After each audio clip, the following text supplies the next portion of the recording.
भाई थोड़ा सा हल्ला मत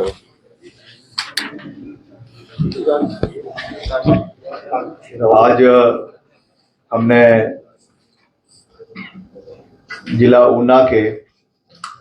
सभी जो डिविजन्स इस हमारे पीडब्ल्यूडी के इस सर्कल के अंदर आते हैं, उन सब के विकासात्मक कार्यों की योजनाओं की निरीक्षण किया पिछले कल और आज भी करेंगे, और उनका एक रिव्यू मीटिंग भी सभी डिपार्टमेंट के जो ऑनगोइंग वर्क्स है उसका किया है। और मुझे खुशी है कि अभी हमारे जो टोटल इस जिला के अंदर करीबन 2300 किलोमीटर सड़कें इस इलाके के अंदर बनकर तैयार हुई हैं। इसमें से हमारी 2135 किलोमीटर सड़कें जो है वो पूरी मेटल हो चुकी है, और टोटल बजट इस साल का हमारा 83.94 करोड़ जो है वो जिला ऊना के लिए एलोकेट किया गया है। इसमें से करीबन 25 से 26 करोड़ रुपए का खर्चा हुआ है। और आज मैंने विशेष रूप से सभी अधिकारियों को ये निर्देश दिए हैं कि जो हमारा बकाया खर्चा है, चाहे वो सड़कों का है, चाहे बिल्डिंग्स का है, चाहे और किसी चीज का है, उसको समय के ऊपर पूरा होना चाहिए ताकि उसका भरपूर फायदा क्षेत्र के लोगों को मिले, प्रदेश के लोगों को मिले। ये हमारी वचनबद्धता है, उसके लिए हम कार्यरत है। और जो हमारा अभी एक बहुत बड़ा स्कीम पूरे प्रदेश में PMJSY 3 जो चली हुई है, कार्यरत है, इसमें भी हमारे ऊना जिला के अंदर 19 सड़कों पे अभी काम इसके ऊपर चला हुआ है। और ये मैं आपको बताना चाहूंगा कि हमारी जो CTB टेक्नोलॉजी है उसके बेसिस पे ये काम चला हुआ है, जिसमें इसका गुणवत्ता का खास ख्याल रखा जा रहा है। और उसमें पानी की निकासी के लिए नालियों का, उसके लिए ड्रेनेज का, क्रॉस ड्रेनेज का ख्याल रखने के लिए मैंने इसके लिए भी सख्त हिदायत जो है वो डिपार्टमेंट को दी है। और इसके लिए हमारा करीबन 73 करोड़ जो है वो इसके लिए इसकी एलोकेशन जो है वो हुई है। वैसे ही हमारे जो नाबार्ड है, जो विधायक प्राथमिकता के कार्य यहाँ पे चले हुए हैं, करीबन 15 कार्य यहाँ पे चले हुए हैं, और इसका टोटल बजट करीबन 115 करोड़ रुपए का है, जिसमें अभी तक हमारा 86 करोड़ अभी तक जो है इसका खर्चा हो चुका है। और हमारे CRF जो केंद्र सरकार से जो सहयोग हिमाचल को मिलता है, उसमें भी हमारे 2 बड़े ब्रिजेस, एक आपका हरोली के अंदर, उसकी सैंक्शन पिछले साल ही हमको प्राप्त हुई है। आज हम जाके उसका निरीक्षण भी करेंगे कि कितना उसमें फिजिकल प्रोग्रेस हुआ है। और हिमाचल का एक one of the longest bridges ये आने वाले समय में बनने जा रहा है, जो हमारे स्वान नदी के ऊपर बनेगा। और दूसरा हमारा जो जिसका हमने कल निरीक्षण किया आपके डुभाली, ये भी नाबार्ड के अंदर, CRF के अंदर बन रहा है। तो 2 ये बड़े प्रोजेक्ट हमारे केंद्र सरकार के सहयोग से जिला ऊना के अंदर कार्यरत है। और आने वाले समय में मैंने अभी यहाँ पे विभाग को भी ये कहा है कि हम चाहते हैं कि और यहाँ की जो हमारी मेजर डिस्ट्रिक्ट रोड्स है ऊना जिला की, उनको भी हम CRF के अधीन करने के प्रयास करेंगे। उसके लिए जो भी प्रपोजल्स यहाँ से बनाए जाएंगे, DPRs बनाई जाएगी in the times to come, उसको मैं दिल्ली जाकर जो हमारे माननीय केंद्रीय मंत्री है सड़क परिवहन के आदरणीय नितिन गडकरी जी, उनके समक्ष हम उनको रखेंगे, ताकि हिमाचल प्रदेश के लिए सड़कों का निर्माण जो बहुत अनिवार्य है उसको पूरा करने के लिए केंद्र से भी हमें पूरा सहयोग मिले। और मैंने पिछले कल भी कहा था, आज फिर से मैं उस चीज को दोहरा रहा हूँ कि मैं धन्यवाद करना चाहता हूँ आदरणीय गडकरी साहब का कि उन्होंने हिमाचल प्रदेश को अभी इस वित्तीय वर्ष में करीबन 295 करोड़ से लेकर 300 करोड़ रुपए का सहयोग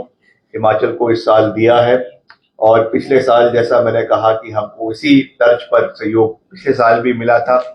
और अभी एक एडिशनल अमाउंट हमें जिला मंडी की दो महत्वपूर्ण सड़कों के लिए जो है करीबन 25 करोड़ रुपए, जो कमान कटौला सड़क है एक हमारी, और एक हमारी जो है पंडोह से लेकर आपके चैल चौक सड़क है, क्योंकि कुल्लू में जब पीछे त्रासदी हुई थी बहुत बड़े स्तर पे, तो ये सड़क हमारे जो 4 लेन की है वो टूट गई थी, और इसी सड़कों से जो है वो पूरा जिला कुल्लू का और आगे जनजातीय क्षेत्र का जो है वो रख रखाव किया जाता था। तो उसके लिए ये बहुत महत्वपूर्ण है। और उसके साथ साथ हमने अभी 5 नए नेशनल हाईवेज घोषित करने के लिए भी आदरणीय मुख्यमंत्री जी ने और हमने एक प्रस्ताव केंद्र सरकार को भेजा है, जिसमें हमारी 5, पहले तो वैसे भाजपा के सरकार के समय में 69 नेशनल हाईवे घोषित किए गए थे, मगर वो तो हमको अभी तक नहीं मिले, वो दुखद बात है। अब वो 5 की वो 69 को कम कर जो है वो 25 हुए,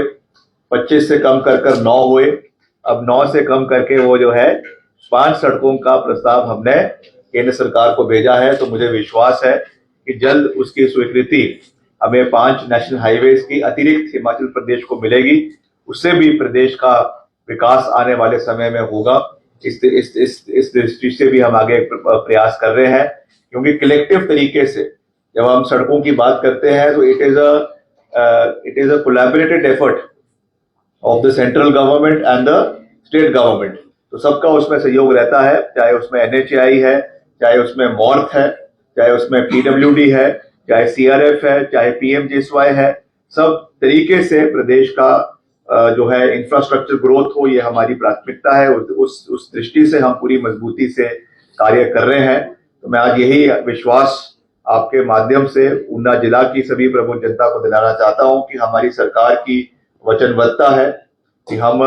यहाँ के जितने भी ऑनगोइंग वर्क्स है उनको समय के ऊपर पूरा करें। मगर मैं ये भी कहना चाहूंगा कि आज की रिव्यू मीटिंग में कुछ ऐसे भवनों का भी हमने निरीक्षण किया या उनका हमने हमारे जहन में लाए गए, जो हालांकि पूर्व सरकार द्वारा बनाए गए थे, उनका उस समय उनकी घोषणाएं हुई, मगर मात्र कईयों में 1 करोड़,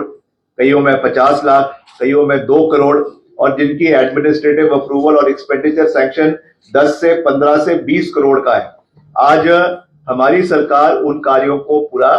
कर रही है। हम जानते हैं कि सरकार कंटिन्यूटी में चलती है, पूर्व सरकार के कार्य जो है वो वर्तमान सरकार करती है, मगर फिर भी जब घोषणाएं हुई, जब राजनीतिक लाभ लेने के लिए आपने इन इतने बड़े बड़े इंफ्रास्ट्रक्चर प्रोजेक्ट्स के जो है यहाँ पे शिलान्यास रखे, उस समय जो उसमें रिक्विजिट बजट का प्रावधान होना चाहिए था, वो उस समय की सरकार ने नहीं किया। ये दुर्भाग्यपूर्ण है, और इस चीज को हमें देखना चाहिए कि जब भी कोई शिलान्यास रखा जाता है, जब भी कोई फाउंडेशन रखा जाता है, तो कम से कम जो आपका पूरा एक्सपेंडिचर है, कम से कम उसका 25 से 30% मिनिमम जो है वो बजटरी एलोकेशन होना चाहिए। अदरवाइज प्रोजेक्ट जो है वो पूरे तरीके से अनवाइबल बन जाता है। तो ये मैं कहना चाहूंगा। बाकी यहाँ के जितने भी विकासात्मक कार्य है उनको हम आगे लेकर जाएंगे, चाहे हमारे आदरणीय उप मुख्यमंत्री जी है, उनका विधानसभा क्षेत्र है, हमारे माननीय विधायक श्री बबलू जी का इलाका है, हमारे पूर्व विधायक श्री रायजादा जी का क्षेत्र है, या कुटलहर जो हमारे वहां से माननीय विधायक है, गगरेट से हमारे माननीय विधायक है। हर इलाके के विकास कार्यों को हम पूरी मजबूती से आगे लेकर जाएंगे। और इसके साथ साथ जो हमारा शहरी विकास मंत्रालय है, इससे भी हमारे टोटल यहाँ पे जो है फॉर इकोनॉमिकली वीकर सेक्शन के जो हमारे लोग हैं, उनके लिए प्रधानमंत्री आवास योजना के तहत 2070 मकान जो है यहाँ पे करीबन 35 करोड़ रुपए की लागत से उनकी स्वीकृति वो हुई है। और उसमें से हमारे 1896 यानी 91.4% उसमें जो है वो उसका सक्सेस रेट है, और 33 करोड़ रुपए उसके लिए जो है वो रिलीज हो चुका है, जो हमारा 94% एक्सपेंडिचर इसमें हुआ है। तो इसकी भी हम एक अलग से रिव्यू बैठक जो है वो शहरी विकास मंत्रालय की करेंगे। और मैंने जल्द में आने वाले समय में जो हमारे शहरी विकास के केंद्रीय मंत्री हैं आदरणीय श्री मनोहर लाल खट्टर जी, मैं उनसे भी मुलाकात करूंगा। और खास करके जो हमारे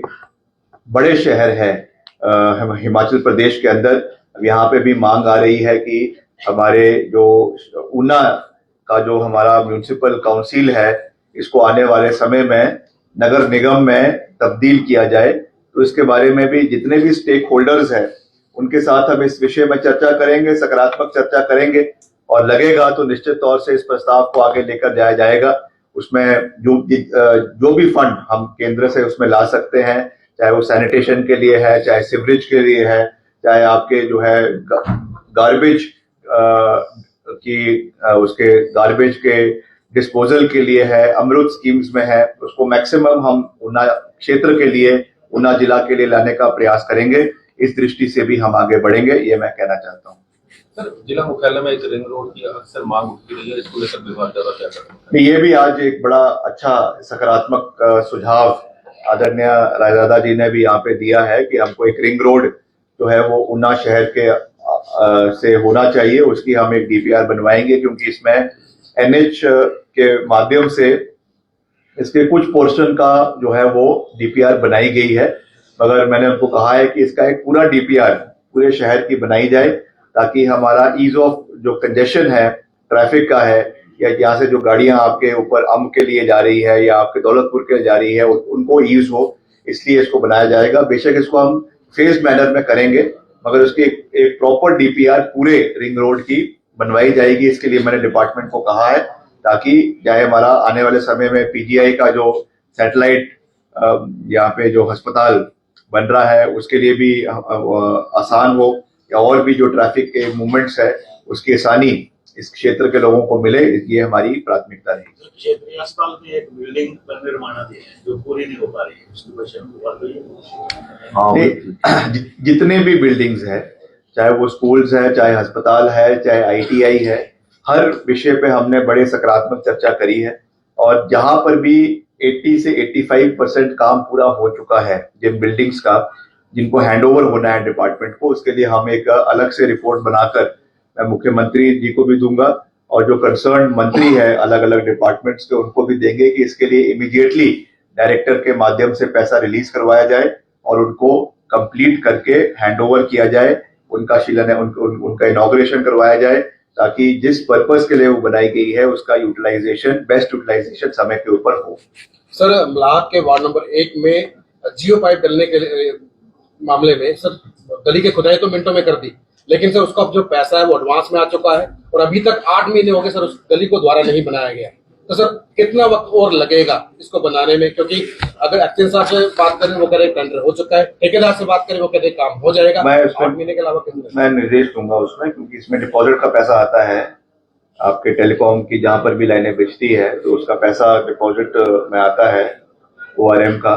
उसमें समय पर कार्य पूरा करवाएंगे।